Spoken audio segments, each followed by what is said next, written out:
दोस्तों नमस्ते। दोस्तों आज का जो टॉपिक का विषय है कि डर से कैसे लड़ें, कैसे जीतें।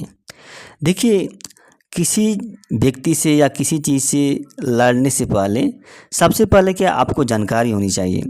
जैसे मान लो अगर आपको दुश्मन से लड़ना है तो दुश्मन से कैसे लड़ेंगे, जब तक आप दुश्मन के बारे में जानकारी नहीं हासिल करेंगे कि दुश्मन का स्वभाव कैसा है, उसकी आदत कैसा है, उसके पास शक्ति कितना है, वो कैसे रहता है, तब तक आप दुश्मन से क्या है जीत नहीं पाएंगे, दुश्मन से हार जाएंगे।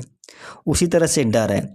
अगर मान लीजिए डर से लड़ना है तो डर के बारे में जानकारी होनी चाहिए कि डर का स्वभाव क्या है, ये कैसे उत्पन्न होता है, इसका कारण क्या है, ये कब उत्पन्न होता है, ये कैसे काम करता है।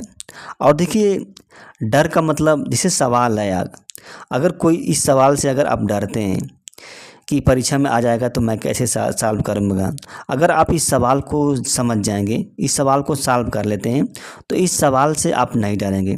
अगर ये सवाल परीक्षा में आ जाएगा तो आप बिंदास इस सवाल को कर लेंगे, कोई प्रॉब्लम नहीं होगी। लेकिन जब तक आप इस सवाल को सॉल्व नहीं कर पाएंगे, समझ नहीं पाएंगे, इसके ज्ञान को समझ नहीं पाएंगे, तब तक आपके मन में जो डर है वो बना रहेगा। उसी तरह से ये डर है।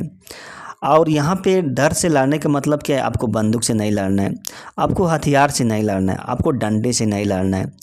यहाँ पे आपको एक अदृश्य शक्ति है, उस अदृश्य शक्ति से लड़ना है। एक अमूर्त विचार है, उस अमूर्त विचार से लड़ना है।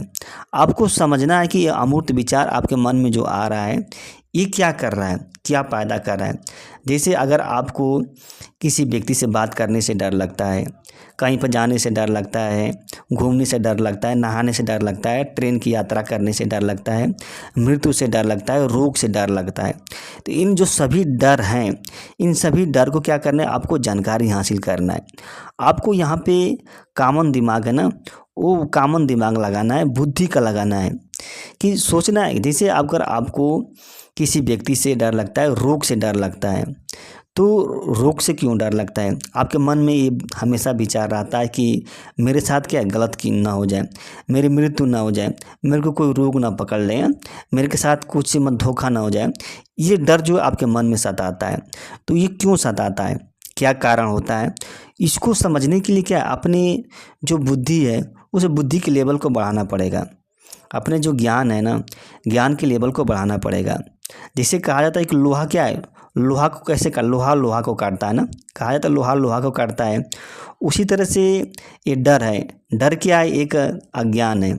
आप इस अज्ञान को कैसे काट सकते हैं, ज्ञान से काट सकते हैं। डर क्या है, एक माया है। इस माया को आप कैसे दूर कर सकते हैं, ज्ञान से दूर कर सकते हैं।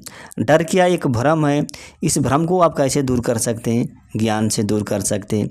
ज्ञान का मतलब क्या है, आपको डर को समझ पैदा करना, डर के प्रति जो अंडरस्टैंडिंग है उसको डेवलप करना। अगर आप उसको डेवलप कर लेते हैं तो सभी समस्याएं दूर हो जाएंगी। लेकिन जब तक आप डर के प्रति अंडरस्टैंडिंग को नहीं डेवलप करेंगे तब तक आपके मन में डर बना रहेगा। और देखिए, डर से जितने आप लड़ेंगे उतने ही परेशान हो जाए, उतने हार जाएंगे। डर को से जीतने का प्रयास मत कीजिए, इसको समझने का प्रयास कीजिए। क्योंकि एक क्या है, एक फीलिंग है, एक भाव है, एक इमोशन है, और कुछ नहीं है डर। ये सब क्या है, आपके मन में आता है।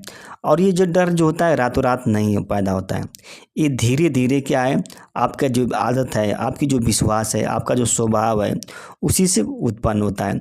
आपके मन की जो कमजोरी है उसी से उत्पन्न होता है। नहीं डर कैसे लगेगा, जैसे कोई व्यक्ति है, इसके सामने कोई मतलब जानवर खड़ा है तब ये इसको व्यक्ति को डर लगेगा।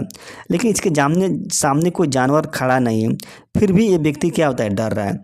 तब ये डर क्या होगा, आर्टिफिशियल डर होगा, ये मन की उपज होगा, ये कल्पना होगा, ये एंग्जाइटी होगी, और कुछ नहीं होगा। तो इस डर को आपको दूर करना है तो अपने ज्ञान के लेवल को बढ़ाइए, अपने अनुभव को बढ़ाइए, अपने अनुभव को है उसको बढ़ाइए। तब जाके डर का जो डर से आप लड़ सकते हैं, जीत सकते हैं। इससे जितने क्लिक करेंगे उतने ही परेशान हो गए आप। तो डर से लड़ने का बस एक ही उपाय है कि अपने ज्ञान के लेवल को, अपने विश्लेषण करने की क्षमता को बढ़ाइए, और धीरे धीरे क्या हो जाएगा, ये ठीक दूर हो जाएगा। दोस्तों, यह वीडियो अच्छी लगी तो लाइक कीजिएगा, और हमारे चैनल को दोस्त सब्सक्राइब भी कर दीजिएगा। धन्यवाद, नमस्ते।